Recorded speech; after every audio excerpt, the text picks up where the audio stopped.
Hello everyone, welcome back to CrawfordCana. In today's video, I am going to be showcasing the winning deck from DLC Singapore, and trust me, you're going to be very surprised by the results. The winning deck from Singapore was none other than Blurple. I can't believe Blurple has finally managed to win a major Set 10 event. Now don't get me wrong, this was a best of one tournament which made it even harder for the deck. Predominantly in a best of one format, you want something a little bit quicker that can high roll. Blurple being control is always going to be something that is going to struggle here. Now, DKP played in this tournament, he made the top 64, he is now back on Blurple after he's been playing Blue Steel. He said that he thinks it's a very viable set for the format, but he got a little bit unlucky in his top 64 match against his world-class cards teammate, Tiago. Now, Tiago was on Purple Steel, he is someone that made the top 8, Purple Steel was able to take 6 of the top 8 deck slots, which is crazy. Earlmeister was there as well in the top 8 with Purple Steel, but he really high rolled against DKP in that top 64 match. He was able to hit his Genies back to back, go into his Cobras, and basically just walked over him, and there wasn't really much that DKP could do.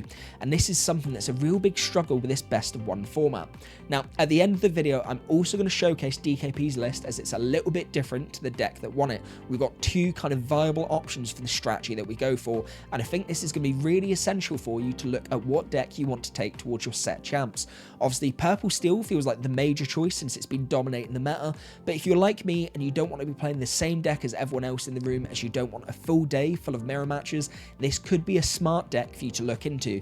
As much as Purple Steel has Lexington and it makes it a harder matchup for Blurple, I still think Blurple has a decent matchup enough against Purple Steel, which is definitely the best deck in the format. Obviously, Ruby Amethyst has just won the Las Vegas CCQ, meaning that that's another deck to look at. But once again, I think Blurple is strong into Ruby Amethyst because it does all the same that Ruby Amethyst does, but just a little bit better because we're better with control and we get there quicker. Something that you definitely need to be aware of. If there's more Ruby Amethyst, I definitely look into Blurple. Green-Blue is a bit of a nightmare deck for this matchup because it feels like an instant loss, especially when they hit their God Curve. The Prince Philip combo is a nightmare to deal with, and Green-Purple can be a bit tricky as well if they hit into their Webby, being able to match our ramp. But there's a lot of powerful tools in Blurple, and I think we can't count it out just yet. And like I say, with a set 10 win at a DLC, definitely one to look into. Now, without any other further ado, let's get right into this. Let's have a look at the counts of the cards. Let's look at the cards. Let's see the winning strategies and find out how is Blurple still so good in set 10. Okay, so first of all, a massive shout out goes to Jacob Frank, our DLC Singapore champion. I do believe Jacob is on Rare Hunters. I might be wrong on that, but I'm fairly certain I'm not. So with his list here, we went for 3 copies of Rafiki and 4 copies of Basil. Now in this matter, I did expect Rafiki to go down by a little bit, but I think it's important to have that opening line where we can just control the board a little bit more. I do like having 8-1 cost, but 7 seems also just enough. For my performance at Axion, I went down to 6 1-drops altogether to make some room for some other cards in the deck, so 7, not too bad here. We've of course got our normal ramp package where we're running 4 copies of Tipo, 4 copies of Sail, and then 1 copy of One Jump Ahead.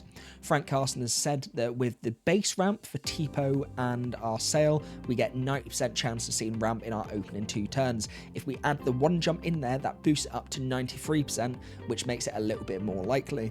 Additionally, a cool play you can do is play down the Tipo, sing 1 jump ahead as well. But it's also a little bit risky having 1 jump in here because we've got a lot of Emerald in the current format. With Emerald, we're seeing the return of Ursula, who's able to wipe a song card directly from your hand. So if we leave that in there and they get their turn 2 first, we're going to be losing our 1 jump, which is a little bit of a nightmare. But it's worked well for this deck. In DKP's list, he has dropped that 1 jump. He found that it was just bricking his hand a little bit too much. However, Jacob's list, as you can see, not a lot of uninkables in there, so it does balance it out quite well. We've got 2 copies of the Cheshire Cat in here, which I really love to see. Cheshire Cat is one of my favourite cards in this set, being able to do constant ping damage across.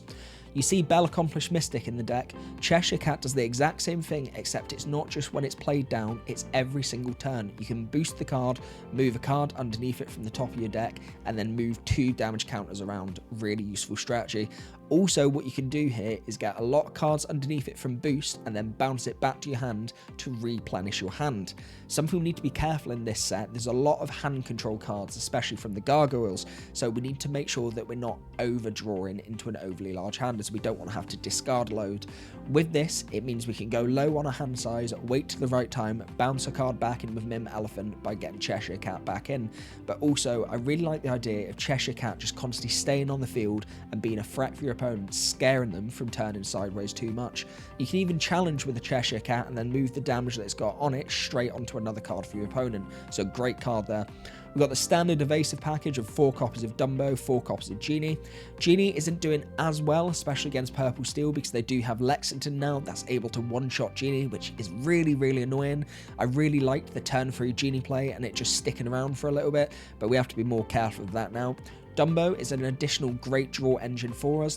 I've always said that we don't want to be hitting Dumbo on the turn 3. We want to save Dumbo for a little bit later when we do have our evasive characters stacked on the field, stick down Dumbo, utilise the rest of our ink to turn sideways and get us that additional draw. But what I do like to see back in this deck is the 4 copies of Iago. Iago is really hard to deal with in this meta because, as you guessed it, a lot of decks has dropped a lot of their actions. Don't get me wrong, there's still some about, so Iago can be popped, but it means they need to have it in the hand at that time. So I don't hate Iago coming down as a straight big body to deal with some other characters. Even combined with Cheshire Cat, we can stack some damage onto the Iago, then move it around. It's also great for Elsa coming down on the next turn. Just a nice beefy character, which is going to constantly threaten your opponents. I, for one, really struggled against going against an Iago because I didn't draw any evasive cards at Axion when I played there, and they kept Iago and Genie on the board for ages and got so much lore off it, which is ridiculous. You wouldn't think a one-question character could do so much damage, especially when it has Vantage, but certainly a strong character. Jacob's elected for a single copy of Madam Mim Elephant in the deck. I do personally prefer having a few more, but that's just my style of play. Like I say, I like being able to return the Hades. We've got the new Hades, which lets you deal with draw or pop a character. We've also got the Cheshire Cat, like I said. I like popping that back into my hand for draw, but it's also a nice big threat. Jacob did say in his player interview as well, Mim was really clutch in his Purple Steel matchup, just being able to threaten the extra damage. Also, it's great for dealing with your hand sizes as well. If you do need to make your hand size nice and thin, you can just be bouncing cards in and out with the Mim so you're not getting too full there. Stick another card into the ink. Great protection all round. 3 copies of Bell Accomplished Mystic. Obviously, this used to be a 4 in the previous set, but with the 2 copies of Cheshire Cat, the 4 copies seems like a little bit much. The benefit that Bell does have over Cheshire Cat, 4/4 stat line, so a little bit beefier. Quest for 2 as well, so you can get ahead a little bit quicker. 5 cost is more expensive, so I do prefer Cheshire Cat, but it is a nice option. Now, to be clear, we can use Cheshire Cat's ability straight away if we do it on that 5 cost slot. We pay 3 for the Cheshire Cat, then can use boost straight away, so it's not awful, but we do want that additional quest and power from Bell as well. So I think combining the 2 of them, definitely a nice combo. We already know Elsa needs to be in Blurple, it's exerting, and I think this is what's making Blurple strong in this set, having cards in your deck which can exert other characters. We'll see in a second with Magical Maneuvers, which has been popular in all of the winning DLC decks for Blurple so far, even the CCQs. Being able to exert your opponent's characters is really, really nuts. Blurple struggles when we don't find our removal and we can't do anything into a non-exerted board. Elsa allows you to exert a character, challenge into it straight away with Rush. Once again, we can combine that with Cheshire Cat or our Bell Accomplished Mystic, so a great play there. We've got 4 copies of the brand new Hades, looking for a deal. Now, this is a really cool card that some people absolutely love and some people absolutely hate. I will say flat out, I think it's a little bit expensive for what it does. However, it does seem like a strong card in the deck. I've been floating around with the idea of maybe 2 or 3 Hades using in my green purple or my purple steel deck, but maybe Blurple, since you do have ramp, it does make sense having the higher count of them. When you play down Hades, you can choose an opponent's card, and the opponent either sticks that card onto the bottom of their deck, or you get to draw 2 cards. So with less of a draw engine here, since we don't have Finders Keepers in the deck anymore, or Second Star, this is really nice for being able to refill our hand. But what I do find interesting, a card which I've directly said in the past does not fit in Blurple, and clearly I've been proven wrong here, because it's just won a DLC, Demona, Scourge of the Wyvern. Now, Demona, her effect is when you play, you get to exert every single character on the board. And linking into what I just said about the exertion, this could potentially be what Blurple's been missing. You're able to exert the whole board, challenge in, wipe out their characters, put yourself in a great position. The reason I don't like Demona is because there's a lot of tempo decks around. Demona's effect is that each player who has less than 3 cards in their hand gets to draw up to the 3 cards. You're playing against an aggro deck like Amber Steel, or maybe in Purple Steel later in the game where they're top decking, you're giving them additional resources, so it can be a bit of a problem for you letting them redraw their hand. But we did see in the finals match that Demona put the Blurple player in a great position. He laid all his cards out on the field, top decking, played down the Demona, he got to draw, and the Purple Steel player in the final already had a full hand, so didn't get the benefit of it. Like I say, being able to exert all the other characters was absolutely clutch, so there could be something for Demona in Blurple. We've got 4 copies of Hades as standard, that really needs to stay.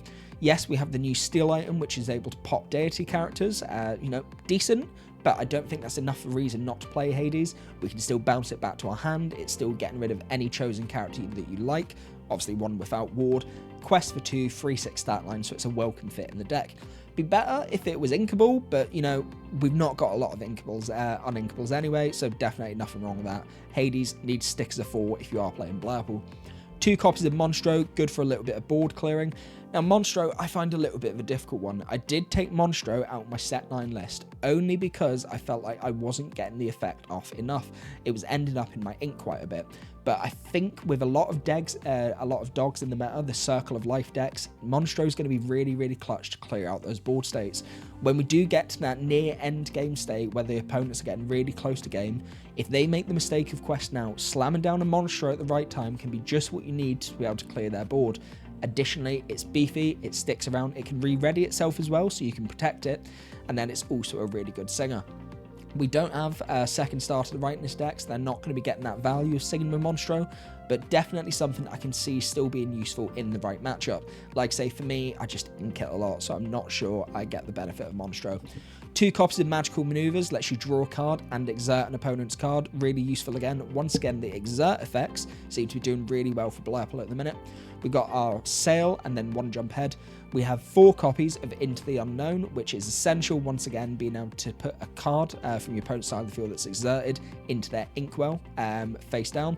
And then we also have the new card of Junior Woodchuck's Guidebook. Now, this one's been really cool, and a lot of people have been saying that they should add Tamatoa into the deck to be able to recycle this back. Obviously, it's not as good as Popsicle because it's not that 1 cost. You have to pay 2 to get it on the field. You're then paying to get rid of it to then get the 2 cards drawn. So a nice card to be able to refill your hand. Obviously, it's not Finders Keepers where you're getting 3, however, it's a little bit of a quicker version to get it out, so you still are replenishing your hand. A lot of the time with Finders Keepers, it felt like you were dedicating a whole turn to it, and especially early on when you drew it, it just felt like a little bit of a brick. So this is an interesting card to have adding in here. It's also not adding too much in, so you don't need to worry about too big of a hand size, which can be managed by your opponents. So definitely quite a useful card. I do wish there was room for the Tamatoa, being able to recycle that back, play it for free. That could be really cool, but obviously there's not a lot of room that we have in this deck, and I just don't think there's space for it. Now, like I said at the start of the video, green-blue is definitely going to be a really hard matchup for this deck. They're going to be able to wipe a lot of the characters out on here. If we commit too much, they get Prince Philip down, which isn't hard for them because they ramp as well. It's going to be difficult for us. We have to be careful about their Clarabelle as well. It's just going to be a case if you need to keep the pace going and keep putting them under pressure. If we can find our removal, keep your hands small at the start of the game so they're not getting the Clarabelle benefit, you can completely outplay them. Green-blue tends to not function very well if they do not have any cards in their hand, and luckily for us, their draw engine is solely based on us drawing as well. If they're having to use their cards like You're Welcome to force cards into our hand, that's absolutely fine by us because we're not wasting our draw cards then. We just want to control them as much as possible and then wait for the right time to be able to put our foot on the gas. With Purple Steel, we have to be a little bit more careful, like I say, because of Lexington. Lexington just absolutely wrecks Genie, so Genie isn't always the best turn 3 play now. I think Iago is a solid addition into the deck to be able to deal with this, getting rid of their stronger, beefier characters like the Gargoyles. It's able to one-shot the Lexington, because it's evasive as well. Question myself there. So the big thing is we've got some really big, stronger characters in this deck now.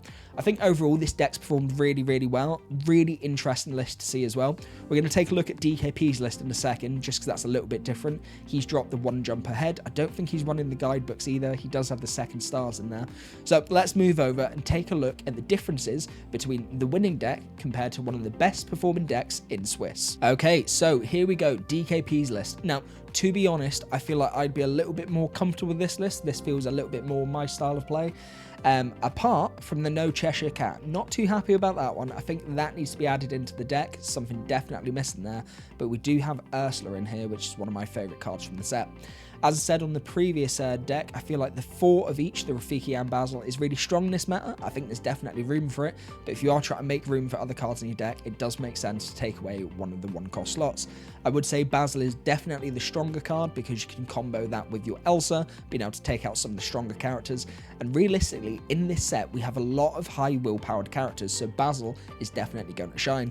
Got the standard ramp package there of Tipo and Sail, but no one jump ahead here. DKP sent his feedback online that he just felt it was bricking too much and didn't want to be drawn into it. Now, he did actually question the winner, asking if he found it was useful having one jump in his deck, and honestly, I think I saw the benefits of it. But once again, is that couple of extra % enough to justify having in the deck? Corn Frank casting, yes, but you know, you never know here. It does mean you're drawn into better cards later in the game and not bricking on a one-jump pool, which is quite useful. Same again with the Dumbo, the Genie, and the Iago. Good to see DKP's also on the Iagos. Iago is really, really strong in this meta, so I think something clutch there. Got 2 copies of the Madam Mim Elephant instead of 1 for the other deck. I think I prefer 2 for the Mim Elephant. That might just be because when I last played Blurple in set 9, I was running 3 of them. I also ran it in my purple steel deck, so something I was a little bit more comfortable with. And we got the 3 copies of Bell Accomplished Mystic here. So the big difference that I'm seeing here is 3 copies in Bell in both. However, in the other list, we had the 2 copies of Cheshire Cat with the Bell. Now, it seems that the direct swap has been an additional Mim Elephant and an additional Rafiki compared to the other list. That's been the direct swap for the Cheshire Cats. So you can work it out for yourselves whether you think that's better for your list or not. I think I like having the 2 Mim Elephants there, and I like having the 1-drops, but once again, I think the Cat is such a clutch card. I feel like it could improve the deck having it in there just for the constant Bell effect.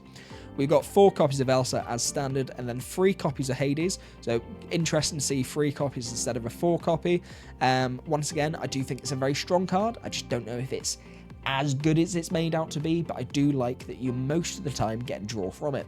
Whenever I play with Hades, a lot of the time my opponent tends to go, no, I really don't want to lose this card, so you just have to take the draw, which is great for me when I'm in a situation where I need to top deck some new cards. You can bluff your opponents a little bit, you can select one of their weaker characters and make them pop it, because they'll be like, oh, well, I don't care if I'm losing that card, and then you're forcing your way to get the draw, or you can do it on a character which you know they're not going to want to get rid of to really play a couple of mind games. I think it does work in the meta, it's just you need to use it in the right time. Sometimes it can feel like a really negative play for you.